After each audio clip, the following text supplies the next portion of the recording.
Ce soir-là, j'avais un peu de temps libre, et comme j'avais bu quelques cafés dans la journée, je me suis dit que j'allais utiliser cette énergie pour gagner un peu d'argent en faisant des livraisons pour Uber Eats. Je roulais sur l'autoroute vers ma prochaine commande. Il était très tard, les routes étaient désertes et la nuit incroyablement paisible. En bref, le rêve de tout livreur de nuit. Cependant, en route, mon téléphone s'est mis à vibrer. C'était le client qui m'appelait. Mais avant que je n'aie le temps de répondre, il a raccroché. Comme ça n'avait sonné que quelques secondes, j'ai pensé que c'était une erreur, mais par précaution j'ai rappelé. Ça a sonné un moment, mais personne n'a répondu. J'ai haussé les épaules et continué ma route sans plus y penser. Je suis sorti de l'autoroute et ai conduit dans le quartier indiqué. C'était une rue typique avec des maisons ordinaires. En arrivant devant la maison de livraison, je me suis garé dans l'allée et ai commencé à marcher vers le porche. En posant le sac, j'ai remarqué que la porte d'entrée était entrebâillée. Ne sachant pas si c'était intentionnel, j'ai frappé doucement à la porte et j'ai appelé pour dire que j'apportais leur commande. Juste après, j'ai entendu un bruit sourd et un peu dérangeant venant du fond du couloir. Un bruit étouffé qui ressemblait à mon cou frappé, comme si quelqu'un cognait sur une porte. Un peu secoué, j'ai entrouvert davantage la porte et j'ai appelé à nouveau, répétant simplement que j'apportais leur nourriture. Après quelques instants de silence, une porte au fond de la maison s'est ouverte et un homme est apparu dans l'angle. Il semblait perturbé, mais je n'arrivais pas à savoir si c'était à cause de ma présence ou autre chose. Il s'est avancé dans le couloir jusqu'à la porte où je me trouvais, sans dire un mot, tendant la main pour prendre le sac. C'est alors que j'ai entendu de nouveau ces coups sourds venant du couloir. Intrigué, j'ai regardé derrière lui avec confusion. Il a lui aussi jeté un coup d'œil, puis a rapidement tourné son regard vers moi, remarquant que j'avais entendu. « Tout va bien ?» ai-je demandé prudemment. Le son résonnait encore à travers les murs, et l'homme me fixait comme s'il essayait de décider de ce qu'il allait faire. Puis, d'un ton presque autoritaire, il a dit « Pourquoi ne pas apporter la nourriture à l'intérieur pour moi ?» Nervosité oblige, j'ai saisi le sac, mais j'ai vite réalisé que c'était une très mauvaise idée. Je me sentais obligé d'obéir, mais en même temps, j'avais l'intuition que si je rentrais, je n'en ressortirais peut-être pas. En hésitant, je voyais bien que son visage s'assombrissait, l'agacement se transformant presque en colère. Il a alors tendu la main et m'a pris le sac des mains, puis a claqué la porte en plein visage. Sidéré, je suis resté là, écoutant le bruit de ses pas qui s'éloignaient dans le couloir, et les coups étranges ont cessé. À ce stade, je n'avais plus rien à faire là, alors je suis retourné rapidement à ma voiture. J'ai mis fin à ma tournée Uber Eats après cet incident et ai fini par signaler cet épisode troublant à la police. Ce qui m'a poussé à faire ce signalement, c'est qu'il avait essayé de m'attirer à l'intérieur de sa maison. Sans cela, je n'aurais peut-être pas eu l'impression d'avoir suffisamment de preuves pour faire quoi que ce soit. Malheureusement, la police m'a informé quelques heures plus tard que l'homme avait nié la présence de quiconque d'autre chez lui et avait refusé leur demande de fouiller son domicile. À ce moment-là, il ne restait plus qu'à spéculer. Je suis persuadé qu'il se passait quelque chose de vraiment sinistre et que cet homme envisageait peut-être de me faire subir la même chose. Mais je pense que nous ne le saurons jamais avec certitude. Je suis chauffeur-livreur pour un supermarché bien connu de notre ville. Cela signifie que je reste dans un rayon d'environ 80 km, conduisant tous les jours entre l'entrepôt et plusieurs magasins pour livrer des palettes de marchandises. Je n'ai jamais à faire de trajet de plus de 2 heures, ce qui me permet de rentrer chez moi chaque soir, à une heure décente, et de dormir dans mon propre lit, contrairement aux routiers qui voyagent à travers le pays ou dans les régions éloignées. Cette journée était plutôt classique. J'allais de magasin en magasin, livrant les palettes. Je suis arrivé au dernier lieu de livraison vers 21 heures. Il leur a fallu une demi-heure pour décharger la remorque, puis j'étais prêt à repartir vers l'entrepôt pour clôturer la journée. Ce magasin était toujours le plus éloigné, car l'entrepôt se situe à la périphérie de la ville, loin de tout. Après 1 heure de route, il ne me restait qu'une quinzaine de minutes avant d'arriver quand j'ai décidé de m'arrêter dans une station-service pour faire le plein. J'avais roulé trop longtemps sur la réserve. Je me suis dirigé vers les pompes diesel, et commençait à faire le plein, et pendant que j'attendais, j'ai remarqué un groupe de personnes près d'un pick-up garé de l'autre côté de la station-service. Ils étaient les seuls là-bas, mais continuaient à me jeter des coups d'œil tout en regardant mon camion. C'était étrange, mais j'ai supposé qu'ils attendaient que je parte pour faire quelque chose de stupide, sans témoin. Une fois le plein fait, j'ai remis la pompe et suis remonté dans mon camion pour quitter la station. À peine étais-je parti que le groupe est monté dans leur pick-up et s'est mis à me suivre de près. Ce n'était plus juste étrange, ça devenait franchement inquiétant. Je ne savais toujours pas ce qu'ils avaient en tête, mais ils ne tentaient même pas de le cacher. Au kilomètre suivant, alors que nous quittions les abords de la ville, ils ont commencé à zigzaguer derrière moi, changeant de voie et ne gardant aucune vitesse constante. J'ai pris mon téléphone pour appeler la police et signaler une conduite imprudente, peut-être sous l'emprise de l'alcool. Dans un énorme semi-remorque, je ne me sentais pas en danger direct, mais j'étais inquiet pour les autres automobilistes qui pourraient se trouver sur la route. Au bout de quelques minutes, ils ont finalement changé de voie pour venir se placer juste à côté de moi. En baissant les yeux vers eux, j'ai vu quelques types me fixer en train de discuter entre eux. Puis ils ont brusquement accéléré et freiné juste devant moi, m'obligeant à freiner d'urgence pour éviter de les percuter. À ce moment-là, toutes les portes de leur pick-up se sont ouvertes et 4 types en sont sortis en courant vers mon camion, essayant d'ouvrir les portières. J'ai aussitôt enclenché la marche arrière pour créer une distance entre nous avant de remettre en avant. Mes seules options étaient soit de sortir de la route, avec le risque de renverser ma remorque, soit de foncer droit sur leur pick-up. Évidemment, j'ai choisi la deuxième option et percuté leur véhicule de plein fouet.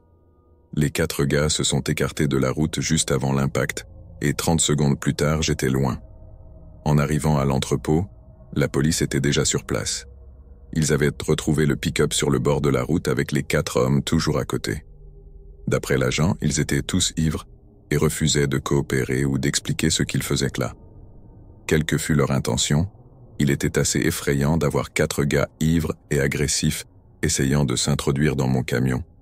Bien que tout se soit passé très vite et que cela puisse ne pas sembler si grave, je suis convaincu que si je n'avais pas agi aussi rapidement, la situation aurait facilement pu devenir bien pire. Mais il est impossible de savoir ce qui aurait pu arriver exactement. En 2019, je faisais des livraisons pour une pizzeria près de mon école. Je travaillais la plupart des jours après les cours pour pouvoir payer ma voiture et mon loyer. Ce n'était pas un emploi génial, mais suffisant pour m'aider à traverser mes années d'université sans finir complètement fauché. Ce soir-là ne faisait pas exception. J'ai pris mon service à 18h et ai enchaîné les livraisons pendant 3 heures avant de prendre une pause, puis j'ai repris vers 21h30. J'ai récupéré la commande suivante et me suis mis en route. L'adresse ne ressemblait pas à une maison, et le trajet que j'ai pris pour y aller était plus éloigné que prévu, loin des quartiers résidentiels et des magasins. En suivant le GPS, j'ai fini par arriver dans un centre d'affaires composé de petits bâtiments de bureaux. J'ai longé la rue, mais les adresses n'étaient pas très visibles, alors j'ai continué à suivre les indications du GPS en espérant arriver au bon parking. Je suis passé par une zone de stationnement assez longue avant de trouver le bâtiment avec l'adresse indiquée. Cependant, quelque chose n'allait pas. Le parking était complètement vide, pas un lampadaire allumé, et le bâtiment ne montrait aucun signe d'activité. J'ai vérifié l'adresse une nouvelle fois pour m'assurer qu'il n'y avait pas d'erreur, mais tout semblait correct. J'ai même essayé de faire une recherche rapide sur Google pour voir si un autre lieu partageait cette adresse, mais non, c'était bien ici. J'ai mis la voiture en stationnement, regardé autour de moi, puis je suis sorti pour me diriger vers la porte. C'était une porte en verre avec un film sombre qui la recouvrait. J'ai frappé, puis reculé d'un pas pour attendre. La porte s'est ouverte au bout de quelques secondes, et un homme d'âge moyen, habillé de manière très décontractée, est apparu avec un petit sourire. Il semblait soudainement très excité et m'a dit qu'il était content que la nourriture soit enfin arrivée, que tout le monde avait faim. J'ai regardé derrière lui, mais je n'ai vu personne, à part une seule lumière allumée dans le couloir. J'ai ignoré ce détail et lui ai simplement indiqué le montant total. L'homme a dû remarquer que je cherchais quelqu'un du regard, Alors il s'est empressé d'expliquer que les autres étaient tous dans la salle de repos, au 3e étage, pour une fête de la société. J'ai souri poliment, mais l'homme parlait avec une excitation tellement exagérée qu'on aurait dit qu'il jouait un rôle. Il a sorti son portefeuille, m'a donné l'argent pour les pizzas, ainsi qu'un pourboire de $10, puis il m'a demandé un service, l'aider à monter les pizzas jusqu'au 3e étage. J'étais dans une situation étrange. Ayant déjà accepté le généreux pourboire, je me suis dit que la moindre des choses serait de l'aider. Mais en même temps, transporter quelques pizzas n'était pas difficile, et cela ne me paraissait pas nécessaire. Sans attendre ma réponse, il a commencé à marcher en direction d'une porte menant aux escaliers, m'encourageant à le suivre. Je l'ai suivi de loin, en gardant mes distances. Dès que je suis entré dans la cage d'escalier, j'ai ressenti un courant d'air froid et j'ai remarqué que toutes les lumières étaient éteintes, à l'exception d'une petite lumière venant du couloir. L'homme a commencé à monter, mais s'est arrêté lorsqu'il a vu que je ne le suivais plus. Il a fait une remarque humoristique sur les lumières, mais son sourire a disparu dès qu'il a compris que je n'allais pas le suivre davantage. Sans hésiter, il a dévalé les marches vers moi avec un regard furieux. J'ai lâché les pizzas par terre et je me suis précipité hors de la porte et dans le couloir. Puis j'ai couru vers la sortie et me suis précipité vers ma voiture. Je l'ai vu sortir partiellement par la porte d'entrée, puis retourner à l'intérieur et la claquer violemment. J'ai immédiatement appelé la police après m'être garé dans un autre parking. Quand la police est arrivée, l'homme s'était déjà enfui, et comme il avait payé en liquide, il n'y avait aucun moyen de savoir qui il était vraiment. Le bâtiment de bureau était vide et personne ne se trouvait au 3e étage, donc il était clair que c'était une sorte de piège. Ce qu'il avait prévu pour moi au 3e étage reste un mystère, et j'espère sincèrement que personne n'aura jamais à le découvrir. Je livrais un camion de marchandises pour une entreprise sur la côte ouest en partant de la côte est. C'était une route que j'avais faite des dizaines de fois auparavant, car je suis chauffeur de camion depuis presque 20 ans. Le trajet est toujours le même. Même route, mêmes arrêts et même station-service. En tout ce temps, il ne m'était jamais arrivé quelque chose de vraiment étrange. J'ai vécu quelques scénarios un peu bizarres, mais rien de vraiment notable. Alors, ce jour-là, je n'avais aucune inquiétude. Ce n'était qu'un autre jour de travail pour moi. Environ 20 heures après le départ, une tempête a commencé à se lever, ralentissant ma conduite. Il était tard, et je commençais à chercher un arrêt de camion pour la nuit. Tandis que je roulais, une lumière soudaine est apparue dans mon rétroviseur. La route était plate et droite, alors normalement je les aurais vus arriver, mais soudainement, ils étaient juste derrière moi. Peut-être venaient-ils juste d'allumer leur phare, je ne sais pas, mais en un rien de temps, ils étaient tout près, collés à l'arrière de mon camion. Je les surveillais jusqu'à ce qu'ils soient si proches que je ne voyais plus que leurs phares réfléchis sur ma remorque.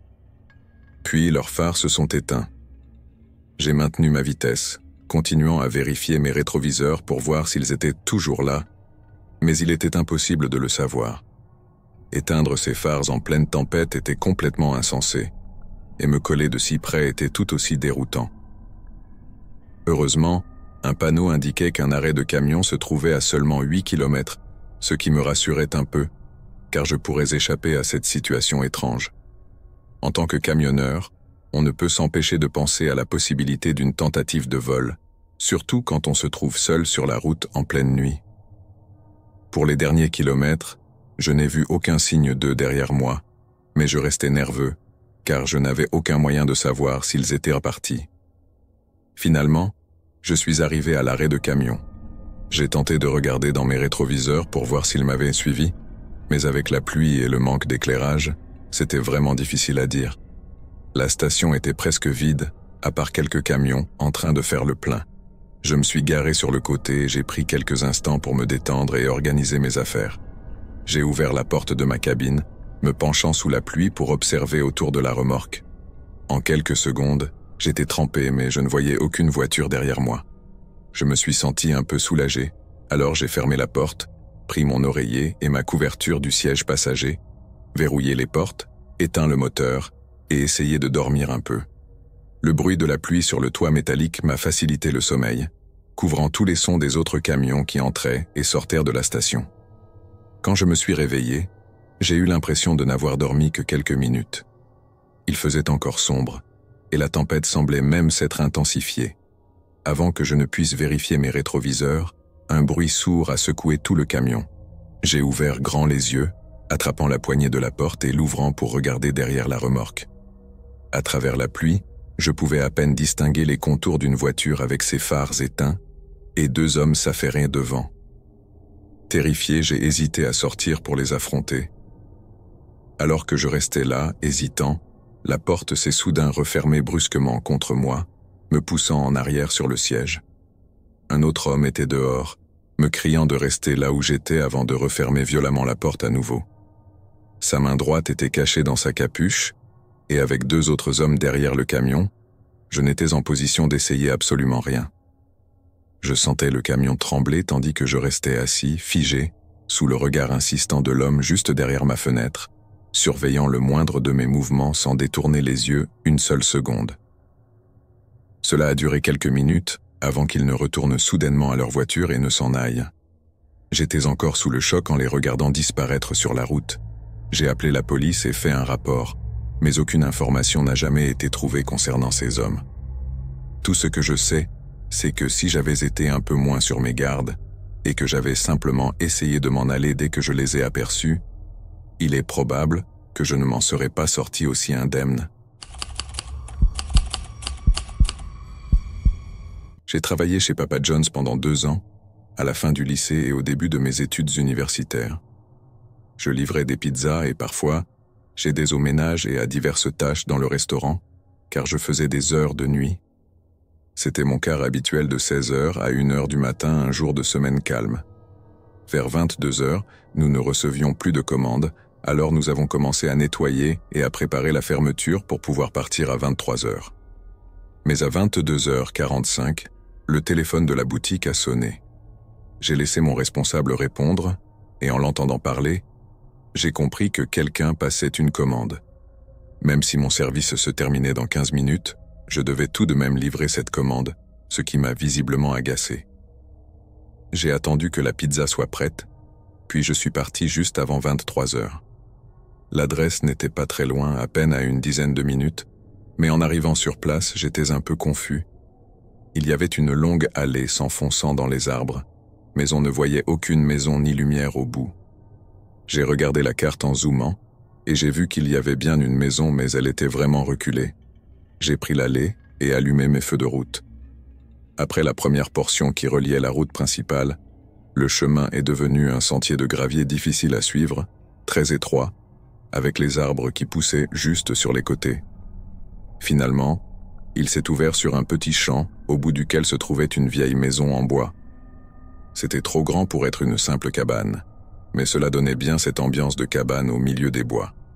Il n'y avait pas d'espace pour se garer, alors je me suis arrêté sur le gravier et je suis sorti. Quelques lumières extérieures étaient allumées, mais elles étaient très faibles, et la plupart des bois entourant la zone étaient complètement plongés dans le noir. J'ai commencé à marcher vers la porte, espérant finir vite, car quelque chose commençait à me donner une mauvaise impression de cet endroit. J'étais sur le point de frapper quand j'ai entendu un bruit derrière moi, comme des feuilles qui craquaient dans les bois, près du chemin de gravier par lequel je venais de passer. J'ai regardé dans cette direction un instant, mais il faisait trop sombre pour voir quoi que ce soit, alors je me suis retourné et j'ai frappé à la porte. Pendant que j'attendais, j'ai regardé ma voiture, regrettant de ne pas avoir laissé les clés à l'intérieur pour que les phares restent allumés. Même depuis le porche, on ne voyait qu'un faible reflet provenant des réflecteurs en plastique. Le reste de la voiture était invisible, englouti dans l'obscurité autour de la maison. J'ai entendu des pas à l'intérieur, puis la porte s'est ouverte. C'était un vieil homme, aux cheveux noirs et courts, avec un regard un peu perdu. « J'ai une commande de pizza de chez Papa John's pour vous », ai-je dit en tendant la boîte. Il y a eu un bref silence avant que l'homme tende lentement la main pour prendre la pizza, en me regardant dans les yeux tout le long. Il l'a posée sur une table à côté de lui, puis a sorti son portefeuille en comptant lentement quelques billets. Soudain, j'ai entendu à nouveau ce bruit de feuilles derrière moi. J'ai jeté un coup d'œil par-dessus mon épaule, en direction de ma voiture, d'où venait le bruit, et juste au moment où je pensais apercevoir quelque chose, l'homme a attrapé mon épaule. « Tenez », a-t-il dit en me tendant de l'argent. Je l'ai pris, puis j'ai rapidement regardé ma voiture, mais je n'ai rien vu. Quelques secondes plus tard, j'ai sursauté quand l'homme a claqué la porte derrière moi. Avant de quitter le Porsche, j'ai sorti mon téléphone et allumé la lampe de poche, puis je me suis précipité vers ma voiture en balayant les environs de lumière sans rien voir. Je suis monté et ai fait un demi-tour, puis j'ai pris la route pour partir de là. Cette sensation d'inconfort m'a suivi pendant tout le trajet de retour, et après avoir pointé ma sortie, j'ai fait un tour rapide autour de ma voiture. Tout semblait en ordre, mais en regardant de plus près, j'ai remarqué des éraflures près de la poignée de la portière côté passager que je ne me souvenais pas avoir vues avant. Je ne pouvais rien confirmer, et même si j'avais pu, je pense qu'il n'y aurait pas eu grand-chose à faire. Mais je suis presque certain que quelqu'un était dans les bois, essayant de s'introduire dans ma voiture sans que je le sache. Peut-être que tout cela n'était qu'un piège. Je ne peux pas en être sûr, mais s'ils avaient réussi à entrer, il est possible qu'ils se seraient cachés sur le siège arrière et auraient attendu que je revienne. Ce qui aurait pu se passer ensuite, mieux vaut ne jamais le savoir. Je rentrais d'une soirée chez un ami qui habite à 1 heure de chez moi. Nous avions perdu la notion du temps et je n'ai finalement pris la route que vers 2 heures du matin. J'étais vraiment fatigué et le trajet s'annonçait monotone. La plupart du chemin jusqu'à chez moi consistait en une longue ligne droite et il n'y avait pas une seule voiture en vue pendant les 20 premières minutes. Je fixais la route devant moi, luttant pour garder les yeux ouverts. Puis, tout à coup, mes phares ont illuminé quelque chose au loin sur la route. Je ne distinguais pas bien ce que c'était, mais en m'approchant, j'ai dû ralentir puis finalement m'arrêter. Un semi-remorque était stationné en plein milieu de la route, bloquant les 2 voies. Je suis resté assis là quelques secondes, ne comprenant pas ce que je voyais. Nous étions à au moins 30 minutes de la ville la plus proche, et il n'y avait absolument rien aux alentours. La seule raison pour laquelle quelqu'un s'arrêterait ici serait en cas d'urgence. J'ai regardé à droite du camion. Il y avait peut-être un peu d'espace pour passer, mais le bas-côté formait une pente raide et dangereuse. À gauche, les arbres étaient trop rapprochés pour que je puisse passer. Après avoir réfléchi pendant une bonne minute, je me suis dit que ça devait être une situation d'urgence et que la meilleure option était probablement d'aller vérifier. Je suis sorti de ma voiture et ai commencé à marcher vers l'avant de la remorque. Il faisait un calme absolu, comme si la nuit était figée et vide. En arrivant près de l'avant du camion, j'ai remarqué que la lumière dans la cabine du conducteur était allumée. Je me suis approché de la porte, ai frappé doucement et appelé pour savoir s'ils allaient bien. La fenêtre était beaucoup trop haute pour que je puisse voir à l'intérieur depuis le sol, donc je ne voyais rien. Après quelques secondes sans réponse, j'ai appelé à nouveau, mais toujours rien. Pas un bruit, pas le moindre mouvement. Mon instinct me disait que quelque chose clochait sérieusement.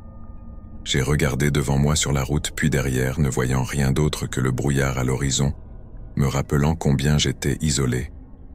J'ai attrapé le rebord de la porte pour monter sur les marches et regarder à l'intérieur par la fenêtre. Il y avait des affaires éparpillées partout, comme si le camion avait eu un accident ou autre, et l'intérieur était en désordre total, mais il n'y avait personne. C'est alors que j'ai remarqué que la porte de l'autre côté était grande ouverte. Je suis redescendu sur la route et ai commencé à faire le tour du camion pour examiner cette porte ouverte. Mais je me suis arrêté net en voyant un homme qui sortait de la forêt et gravissait la colline. Il était grand avec des cheveux mi-longs et avait l'air vraiment négligé. « Eh, ça va ?» ai-je lancé. L'homme ne m'a pas regardé, continuant de s'avancer depuis la forêt jusqu'à la route. Dans la faible lumière de mes phares, j'ai remarqué des taches rouges sombres sur ses vêtements et de la saleté sur son visage. En pensant qu'il n'allait clairement pas bien, je lui ai proposé de l'aide, mais il a continué d'ignorer ma présence. Ce n'est que lorsque j'ai dit que je pouvais appeler les urgences pour lui qu'il s'est arrêté net et m'a lancé un regard glacial, me fixant droit dans les yeux pendant de longues secondes. « Je vais bien », a-t-il répondu d'un ton profond et menaçant. J'ai cessé de parler, le regardant remonter dans le camion. J'ai couru vers ma voiture alors que le camion démarrait et sans perdre une seconde, j'ai fait demi-tour pour retourner chez mon ami où j'ai appelé la police et donné tous les détails dont je pouvais me souvenir. Sans surprise, l'enquête n'a rien donné de plus. Ce qui s'est passé cette nuit-là sur cette route reste un mystère qui me hante encore. La façon dont le camion était arrêté en travers de la route, avec la cabine dans cet état chaotique, me fait penser que quelque chose ou quelqu'un les avait forcés à s'arrêter.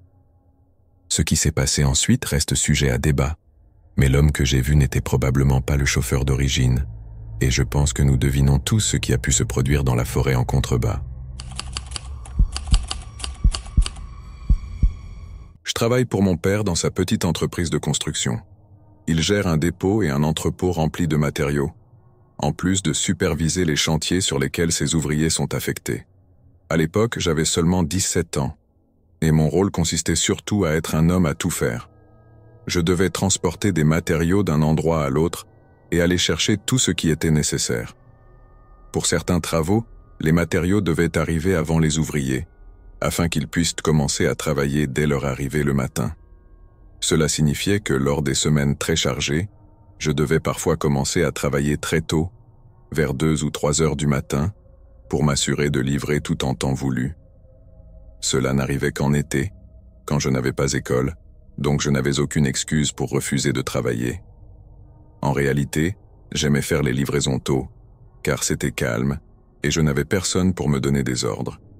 Ce jour-là, je suis arrivé à l'entrepôt à 3 heures du matin, j'ai chargé le camion et ai pris la route vers le chantier.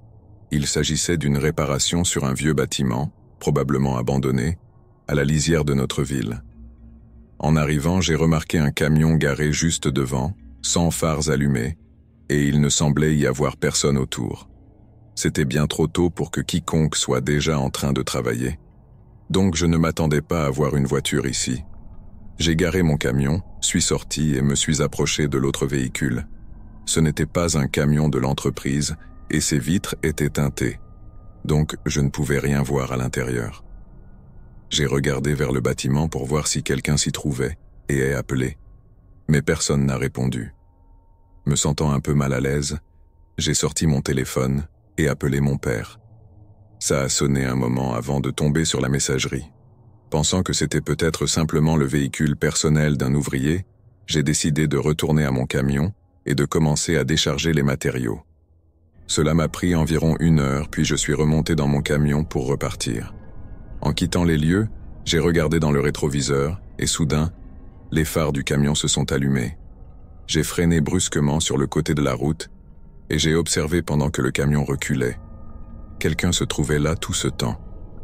J'étais alors sûr qu'il ne pouvait pas s'agir d'un ouvrier, car ils auraient répondu à mon appel. Je suis resté là, regardant alors qu'ils sortèrent du parking et rejoignèrent la route. J'ai repris mon téléphone et appelé à nouveau mon père, jetant un coup d'œil à côté de moi. Le camion s'était arrêté juste à ma hauteur. Je fixais leurs fenêtres, sachant que quelqu'un à l'intérieur me regardait sûrement aussi. J'ai jeté mon téléphone sur le siège et tenté de redémarrer, mais le camion a aussitôt accéléré pour bloquer mon passage, m'empêchant de rejoindre la route principale. À gauche, il y avait des arbres, et à droite, ce camion me barrant la route. Mon cœur s'est mis à battre plus fort. J'ai mis mon véhicule en marche arrière pour essayer de reculer, mais l'autre camion a fait de même jusqu'à ce qu'il touche le côté de ma voiture, me faisant perdre le contrôle et m'envoyant complètement hors de la chaussée, où j'ai fini par heurter un arbre. Le camion s'est arrêté brièvement au sommet de la route, comme si quelqu'un allait descendre. Mais soudain, les feux stop se sont éteints et ils ont repris la route, s'éloignant rapidement. À peine 20 secondes plus tard, une autre voiture s'est arrêtée à côté de moi, et un homme en est sorti, courant vers moi pour me demander si tout allait bien. Je ne connaissais pas encore son nom, mais c'était l'un des ouvriers qui venait d'arriver au chantier. Il n'avait vu que la fin de ce qui s'était passé, mais il m'a dit qu'il reconnaissait l'autre camion, celui de Samuel, un ouvrier que mon père avait embauché quelques mois auparavant. Il s'avère qu'une grande quantité d'outils et de matériaux manquait sur le chantier, pour une valeur approchant les 10 000 €, et cela rien que pour cette nuit-là. Samuel avait peut-être volé des articles petit à petit pendant plusieurs mois. Je pense que ce qui s'est passé cette nuit-là, c'est que Samuel, en voyant que j'avais repéré son camion, a pensé que cela finirait par remonter jusqu'à lui et qu'il se ferait prendre. Il a donc tenté de m'arrêter. Je ne sais pas ce qu'il m'aurait fait, mais sachant que j'étais le seul témoin, il est probable qu'il n'aurait pas été pris, tant que je n'étais pas là pour témoigner. Malheureusement, ni son nom ni aucun autre renseignement ne concordait avec un dossier. Il était fort probable qu'il était soit un immigrant clandestin, soit un criminel ayant obtenu des faux papiers et documents de travail. Je ne m'attendais pas du tout à vivre une chose pareille, mais au moins, j'ai de la chance de ne probablement plus jamais croiser cet homme. Cela s'est passé lors d'un voyage en voiture que je faisais pour rentrer chez moi après avoir passé les fêtes avec ma famille. D'habitude, je ne conduis pas plus de quelques heures, car je préfère largement prendre l'avion, mais cette année, les billets étaient bien plus chers pour une raison quelconque. Un aller-retour pour quelques provinces me serait revenu à plus de 1000 $. J'avais donc tout planifié pour être de retour quelques jours avant la reprise du travail. Mais une tempête de neige a éclaté le jour où je devais partir, m'obligeant à rester 2 jours de plus avant de finalement pouvoir prendre la route. Les routes étaient désertes, car la période des fêtes était déjà passée, et la majeure partie de mon trajet traversait des zones éloignées des grandes villes. Le plus dur, c'était de rester éveillé et de lutter contre l'ennui. Les 8 premières heures se sont bien déroulées malgré la fatigue, mais la neige sur la route me gardait alerte et attentif. Il devait être environ 22 heures, et j'avais réservé un hôtel dans une petite ville à seulement 2 heures de là. En conduisant, une lumière est apparue dans mon rétroviseur. C'étaient les phares de quelqu'un derrière moi, la première voiture que je voyais depuis plus d'1 heure. Les phares se rapprochaient rapidement, et j'ai vite pu voir qu'il s'agissait en fait d'une grande camionnette. La route n'avait qu'une voie, donc je ne pouvais pas m'écarter, mais je pensais qu'ils allaient sûrement me doubler, vu leur vitesse. Pourtant, en arrivant à ma hauteur, ils ont ajusté leur vitesse pour rester juste derrière moi. Après quelques secondes, j'ai compris qu'ils n'essayaient pas de me dépasser. Nous avons roulé ainsi, avec cette énorme camionnette collée à moi, pendant près de 10 minutes. C'était angoissant de se retrouver seul sur la route, avec un véhicule aussi proche derrière moi. Ce n'était pas une distance de suivi normale. Ils étaient si près que je ne pouvais même pas voir leur pare-choc avant ou leur plaque d'immatriculation dans mon rétroviseur. Peut-être que je me suis inquiété trop rapidement, mais dès qu'une sortie vers une station-service est apparue, j'ai choisi de m'y engager, espérant qu'ils continueraient tout droit et que je pourrais mettre un peu de distance entre nous. Mais en prenant la sortie, ils sont restés juste derrière moi. Je me suis garé à une pompe, et ils ont fait de même derrière moi. À ce moment-là, je ne savais plus trop quoi penser. Une partie de moi croyait que c'était mauvais signe, mais une autre partie pensait que j'étais peut-être paranoïaque. Je savais aussi que c'était la seule station-service depuis environ une demi-heure, donc il n'était pas impossible qu'ils aient aussi besoin de carburant. J'ai éteint ma voiture et observé autour de moi. La section boutique de la station était fermée, plongée dans l'obscurité avec un panneau indiquant la fermeture accrochée à la porte. Tout autour, il n'y avait que des champs recouverts de neige et une seule route traversant le paysage. J'ai regardé dans mon rétroviseur, et un homme se tenait maintenant à l'extérieur de la camionnette, remplissant son réservoir. Alors, je suis sorti pour faire le plein aussi. Pendant que les chiffres défilaient lentement sur le compteur de carburant, j'ai remarqué que l'homme avait rapidement terminé et refermé son bouchon. Je l'ai observé se diriger vers l'arrière de son véhicule, puis j'ai entendu le bruit sec de la porte arrière qui s'ouvrait. À cet instant, un pressentiment m'a envahi, comme une intuition viscérale, m'alertant qu'il fallait partir. J'ai retiré le pistolet de la pompe de mon réservoir, et à peine une seconde plus tard, 3 hommes sont sortis en courant de l'arrière de la camionnette, fonçant droit vers moi.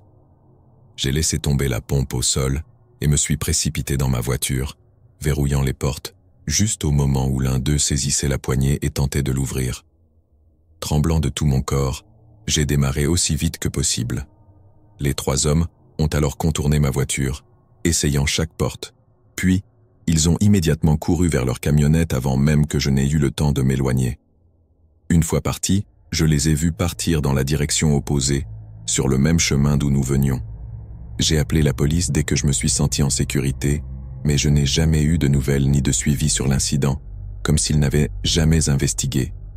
Ce qui est ironique, c'est que ce vieil homme étrange à la station-service avait peut-être essayé de m'empêcher de tomber dans ce piège, ou c'est du moins ce que je suppose.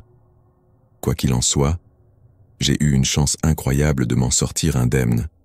Je n'ai aucune idée de ce que c'était, ou de ce qu'ils avaient prévu de faire, mais j'encourage tout le monde à tirer des leçons de mon expérience, car on ne sait jamais si on aura la même chance.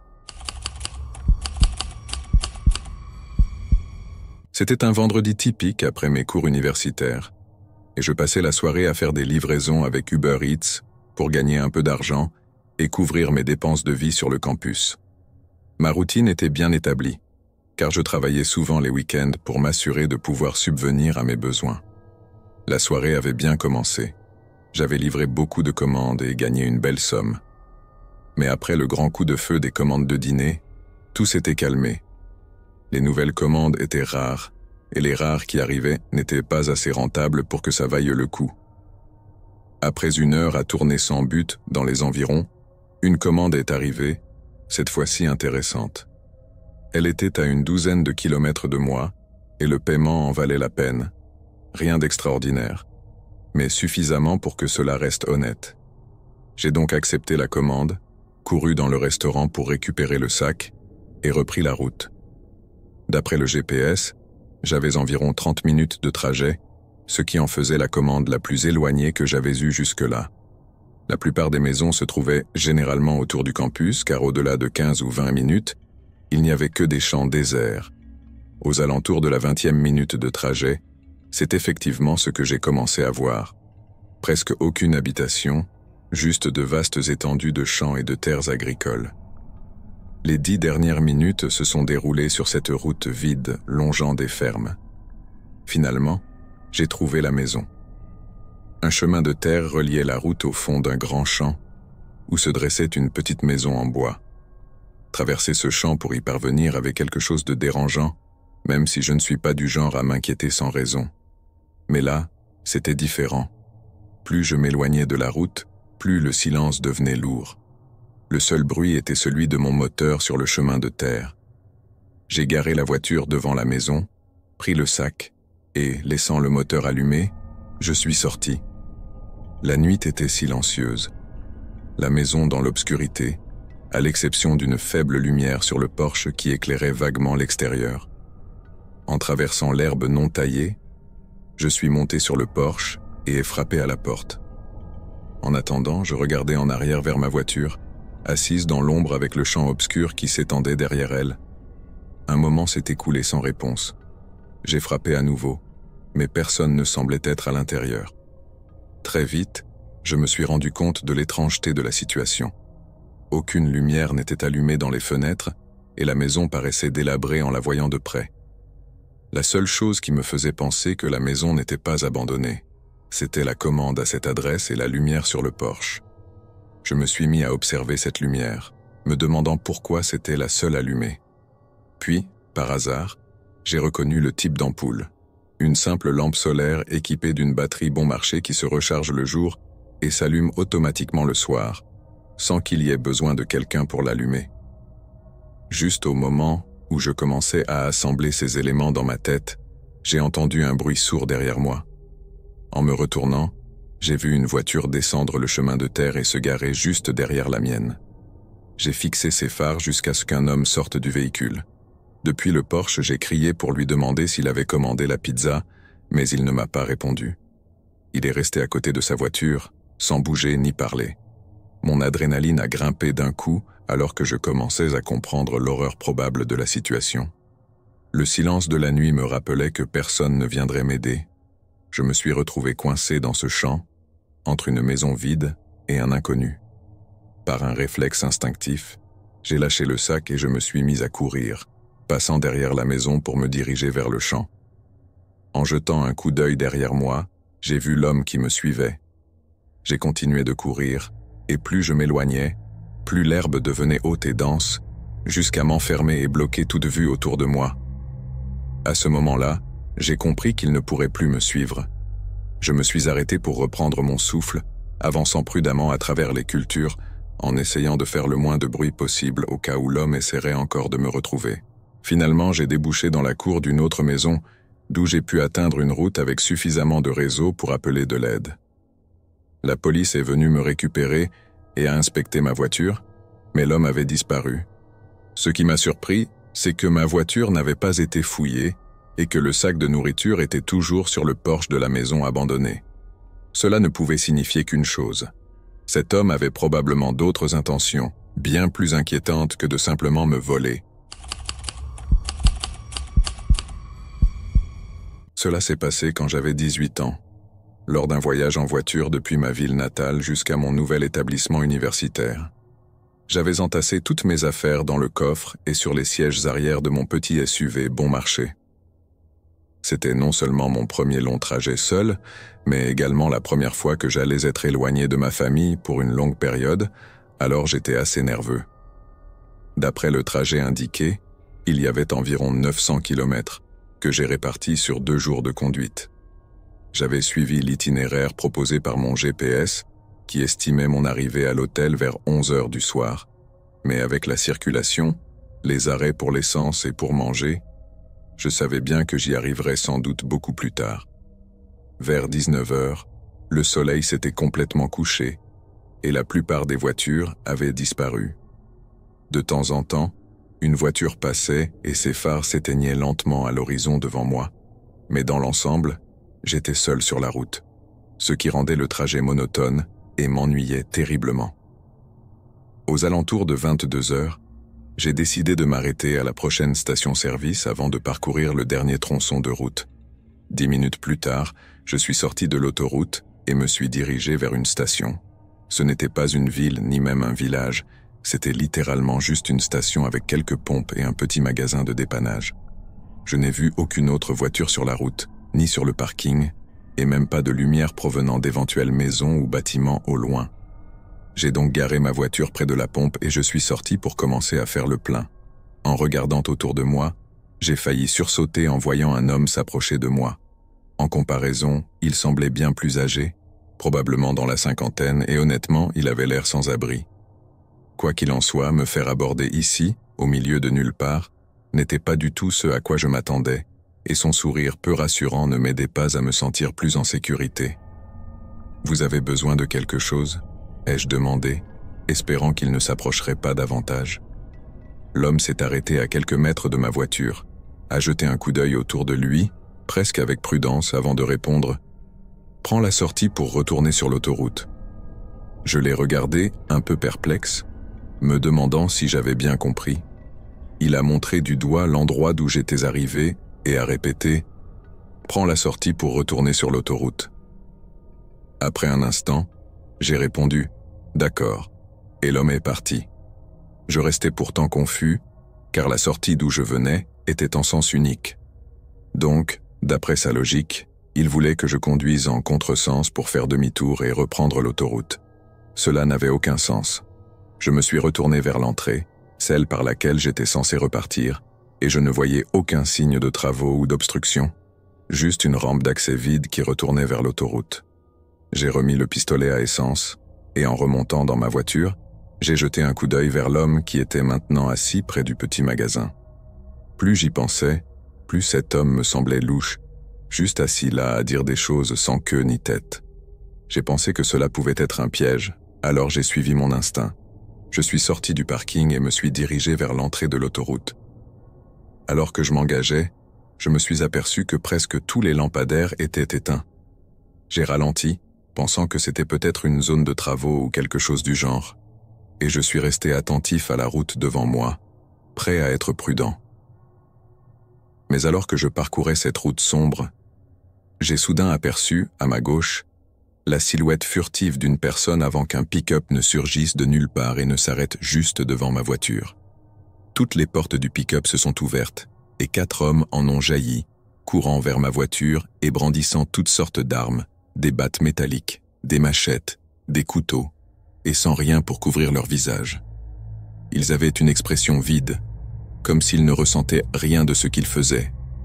J'ai immédiatement enclenché la marche arrière, alors qu'ils se rapprochaient dangereusement de mes fenêtres, et quand j'ai pris assez de recul, J'ai soudain vu la silhouette de dizaines de personnes surgir des ombres en bordure de route, certaines se mettant même à courir vers ma voiture.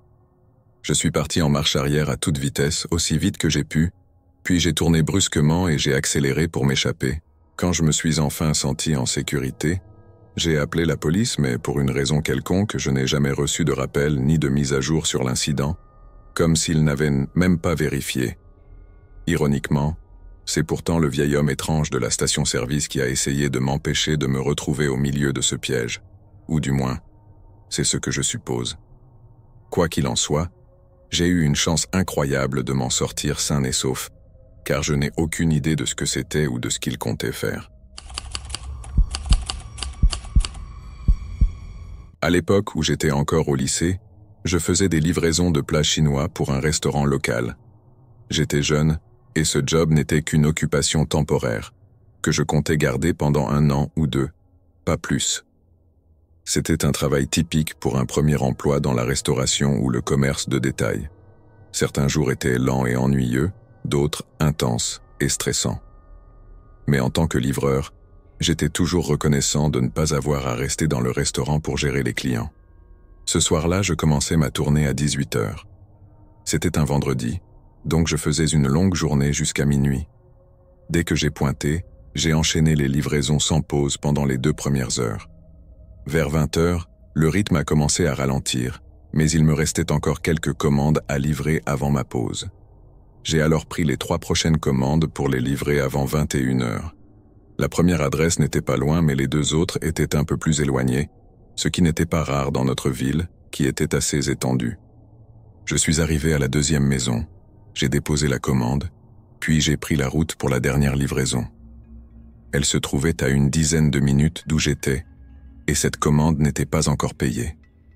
Pendant le trajet, tout ce à quoi je pensais était la pause que j'allais enfin pouvoir prendre après cette livraison. Ce soir-là, j'étais épuisé par les allers-retours incessants. Je suis entré dans le quartier indiqué par le GPS et j'ai suivi les indications jusqu'à atteindre une zone un peu en retrait. L'atmosphère a changé brusquement.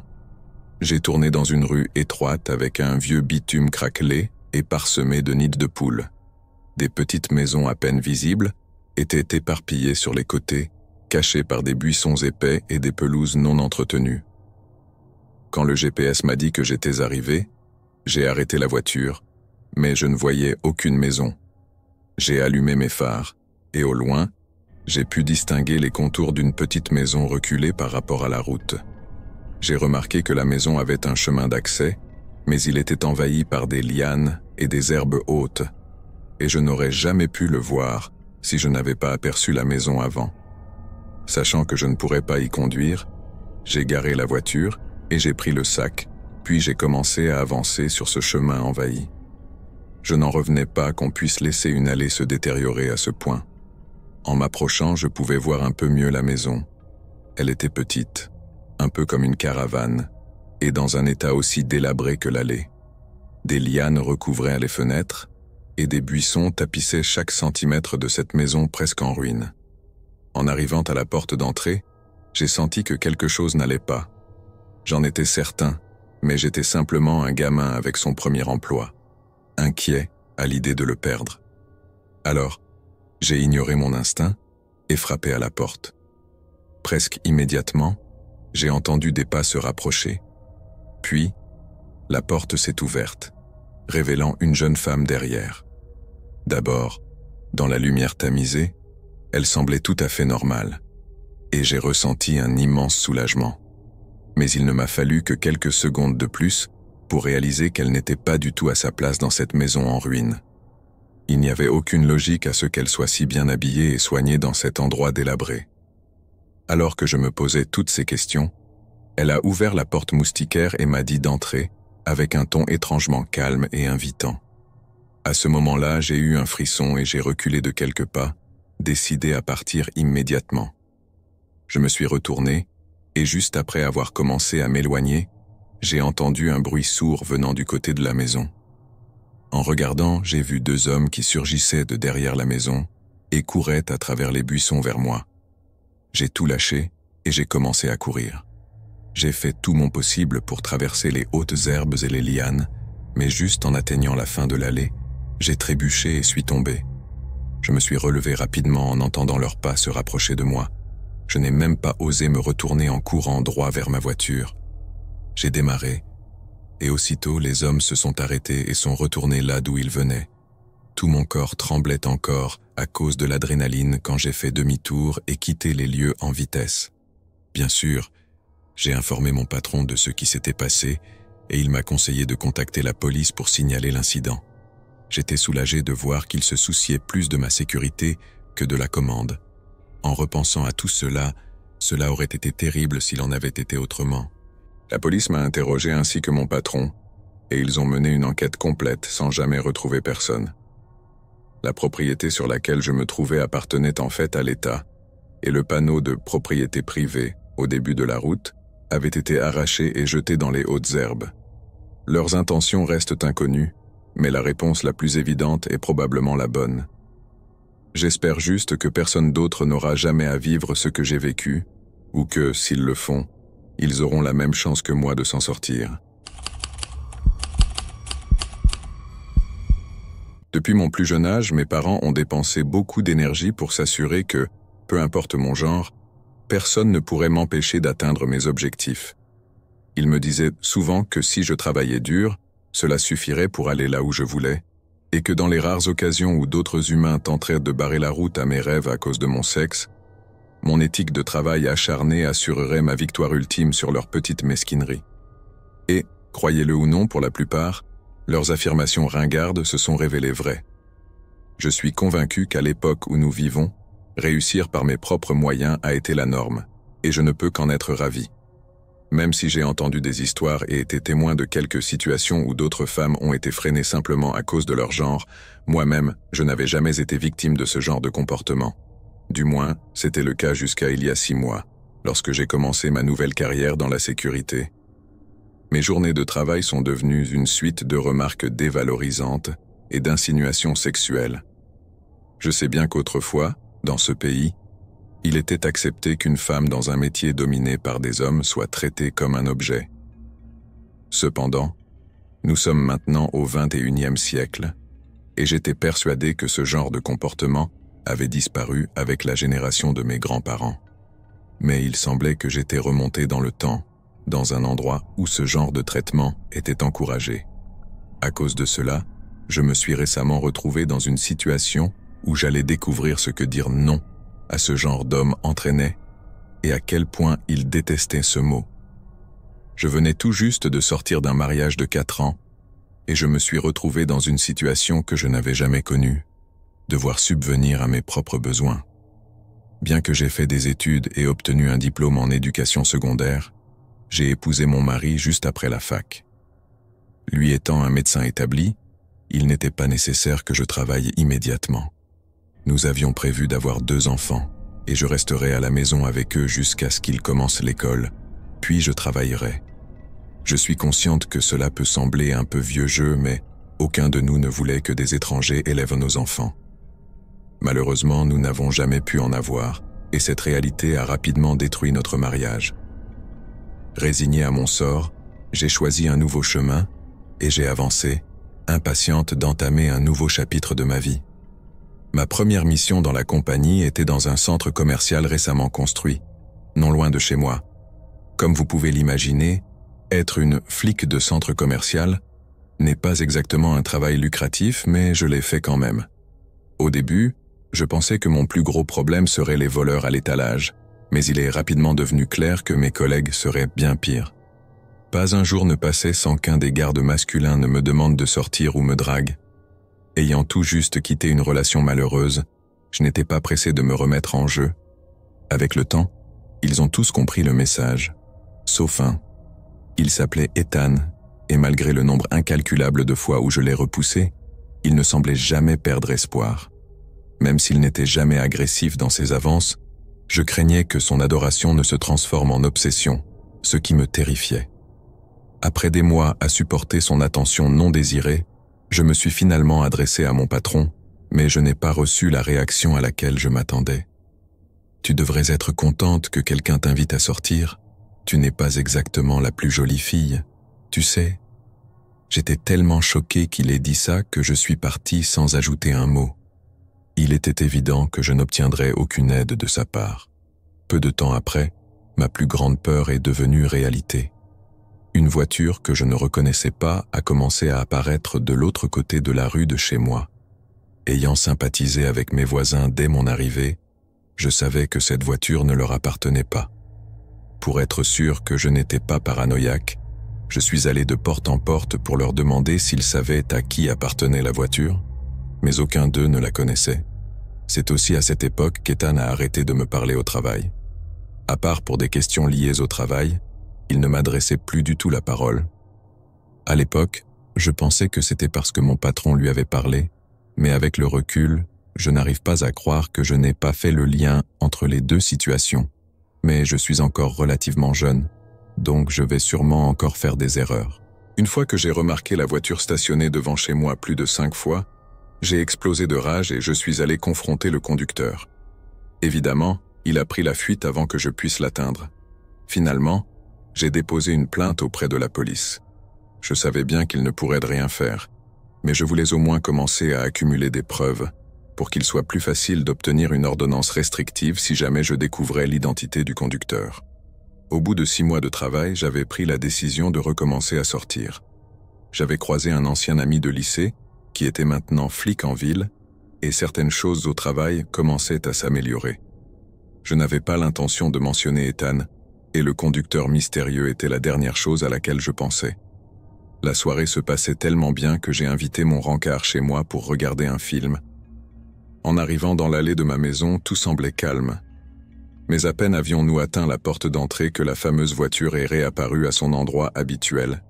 Cette fois, le conducteur est sorti de la voiture et s'est approché de nous. Évidemment, c'était Ethan, mais à ce moment-là, j'étais encore surprise que ce soit lui. Dès qu'il est sorti, j'ai entendu ses jurons depuis l'autre côté de la rue. Je croyais que tu n'étais pas intéressé par les rencontres. Mais apparemment, tu pensais juste que tu étais trop bien pour moi. C'est qui ce joli garçon ? Quand il a fini son diatribe, il était presque face à face avec Jack, mon rencard. C'était la situation la plus embarrassante que je pouvais imaginer, et je voulais juste me cacher sous terre. Puis, la scène a pris une tournure terrifiante. Ethan se tenait à quelques pas de nous, respirant fort comme un taureau en colère, avec une arme à feu dans la main droite. Il continuait de fixer Jack et devenait de plus en plus furieux. Ne sachant pas quoi faire, j'ai regardé Jack pour chercher des conseils. Il est resté calme et a fait de son mieux pour apaiser Ethan, mais dès qu'il a mentionné qu'il était policier, cela n'a fait qu'aggraver la colère d'Ethan. « Ah, je vois. Je savais que t'étais une de ces filles qui aiment les flics. Mais apparemment, les gardes de sécurité ne sont jamais assez bien pour toi, hein ?» Voyant qu'il n'avait plus d'autre option, Jack a plaqué Ethan au sol et a immédiatement attrapé son arme. C'est à ce moment-là que j'ai eu le plus peur. Ethan mesurait bien plus d'1,80 m et avait la carrure d'un joueur de football américain, tandis que Jack était plus petit et mince. Pourtant, il a réussi à prendre le dessus. Après plusieurs minutes d'une lutte acharnée, Jack a récupéré le pistolet, l'a glissé dans sa ceinture et s'est relevé. Il a alors fait quelques pas vers sa voiture, sans quitter Ethan des yeux, et est revenu avec des menottes. Une fois qu'il l'a eu menotté, il a appelé le central pour qu'ils envoient une voiture et emmènent Ethan. Pendant tout ce temps, je n'ai pas osé dire un mot, et ce n'est qu'une fois que Jack a raccroché son téléphone que j'ai finalement parlé. « Je suis désolé de t'avoir mêlé à tout ça. Je comprendrais si tu ne voulais plus me revoir. » Jack a souri et m'a répondu « T'as pas à t'excuser. Ça fait longtemps que je n'ai pas botté les fesses de quelqu'un comme ça, mais ce serait bien de comprendre comment on en est arrivé là. » En attendant la patrouille, je lui ai expliqué toute l'histoire, comme je viens de le faire ici, et à ma grande surprise, il n'a pas pris la fuite. Dans les semaines qui ont suivi, avec l'aide de Jack et d'un juge compréhensif, j'ai obtenu une ordonnance restrictive contre Ethan. En plus de la raclée qu'il a reçue, il a aussi été condamné à 18 mois de prison. J'espère pour son bien, et bien sûr pour le mien, qu'à sa sortie, il aura compris la véritable signification du mot « non » venant d'une femme. Après tout ce que j'ai traversé, j'ai finalement réalisé que le métier de la sécurité n'était pas pour moi, Et j'ai pris la voie que j'aurais dû emprunter dès le début. Même si je ne suis pour l'instant qu'enseignante remplaçante, je sais qu'avec ma détermination à réussir, j'atteindrai un jour mes objectifs. Dieu sait pourquoi je n'ai pas choisi cette voie dès le départ, mais je sais que c'est là où je dois être. Avec Jack à mes côtés, j'espère réussir là où j'ai échoué dans le passé. Mais ça, c'est une autre histoire pour une autre fois. Gardez-moi dans vos cœurs et j'espère pouvoir vous la raconter bientôt.